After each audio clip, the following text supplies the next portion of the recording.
As Ernest Hemingway noted, the world breaks everyone, and afterward, many are stronger in the broken places. But my question is, why isn't everyone? To me, it comes down to the strategies that you use. There really isn't anything objectively good or bad. There isn't anything that happens to you that can't be overcome. There isn't anything that could happen to you, anything that when you turn inward, you can't find a reason to overcome. You can't find a way to put those pieces back together, and that becomes your job. It becomes literally up to you whether you're going to sit and wallow and woe is me, because what happened, happened, and there's no way to take it back. But how you respond, what you bring to that table, whether you meet fire with fire, whether you meet that adversity with falling apart, becoming weaker in the areas that broke, or you bind them and mend them, and it becomes like a weld that literally makes you stronger, is a choice. And it's a choice only you get to make. But as Stephen Hawking said, when you complain, nobody wants to help you. There are many things in your life you have every reason to complain about. You have every reason to be upset by the things that have happened to you. The most sinister thing about excuses is they're valid. There's a million reasons why you should be able to give up. There's a million reasons why you shouldn't need to try. That thing that broke you, you should be allowed to just sit on the ground. And here's the thing, that's your right. You have every reason to do it. And maybe people won't even think less of you. But here's the truth. You either become weaker or stronger in the places that broke, and that's a choice of how you react moving forward. The great news is, the best thing that you could do to become stronger is love yourself. And as Kamal Ravikant said, loving yourself is a practice. People think that it's something that's going to feel right, that it's going to feel natural, that you're just going to turn inward and there it is, this spark of love and joy for yourself, inside yourself. But the truth is that's just not the human experience. That's not the way that it works. There's going to be a voice inside your head and it's going to blame you. It's going to say that it's your fault. And no matter how many times people on the outside tell you that that is not true, that this thing happened to you, that it isn't you, it doesn't define you, there will be a voice that's going to tell you that it does. And that's where you have to fall back on process. That's where you have to realize that you literally have to practice loving yourself, and that it's okay, that no matter what happened, there is absolutely nothing that invalidates that you're worthy of your own love. But you've got to practice it. You've got to be willing to do it. You've got to be willing to put in the reps. You've got to know that it's not going to feel right, but you've got to know on the other side of that is a vision of your life where you actually do love yourself. Because you took the time to say it. You took the time to practice it. You took the time to sit there and feel stupid and say that you love yourself.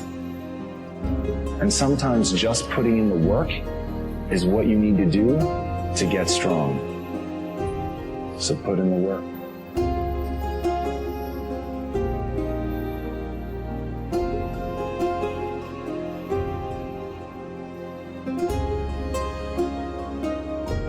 We have a desire to define that which is often undefinable.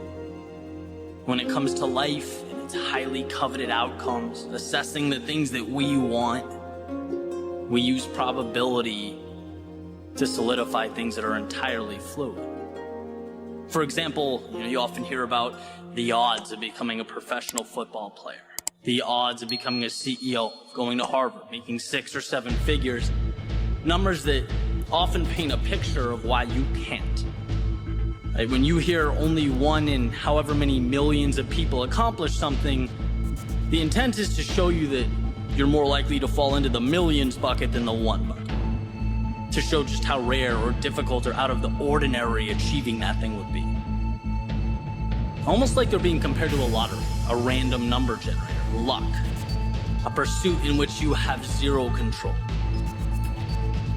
Think of a huge glass jar, right? 1 red marble, 3 million green marbles, and it's like you close your eyes and you better pull out that red one, otherwise you won't become the Oscar-winning actor that you dream of being. And the problem with looking at life that way is that it overshadows the most important element of success: understanding just how much control you have. The one in however many hundreds or thousands or millions wasn't born that red marble in a jar full of 3 million green ones. No, he or she just did things differently, lived differently. They didn't relinquish control, they took control, and that's the difference. That's what matters. The lottery is sitting back and hoping your numbers pull. In real life, you create your own probability every day, every minute that goes towards working towards a goal. That means you get closer. Why would you take a snapshot of the present moment in time and use that to define the likelihood that you'll live out your dreams someday down the road? It doesn't tell you anything. It's the steps along the way that make your vision a reality. Using the same metaphor, every step, every decision to push forward, every time you dig deep and find a little advantage, you're replacing one of those green marbles with the red one. Maybe you can't quantify that numerically, maybe you can't see the progress, but it's there. In fact, numbers should never scare you because they're an indicator that the vast majority of people aren't prepared to go all the way, aren't willing to do what it takes, and that you, by simply not stopping, by thinking that you can, by giving more than the person next to you, have a tremendous advantage over the rest of the world. When you hear only a small number of people make it or graduate or get accepted or win, your thought process shouldn't be, oh no, it should be perfect. This is my opportunity. Of course, the number of elite people in any arena is going to be small. Think of what it takes to get there. Think of the sacrifice needed to make it happen, the cost that must be paid. The only odds that warrant attention are the odds that you will continue forward, and you should know that they are 100%. Because when you trust yourself to find a way, when you focus on how to make it happen, you have an advantage. The world around you, they focus on why things can't happen. They see what can go wrong. They harp on the fact that it's not easy.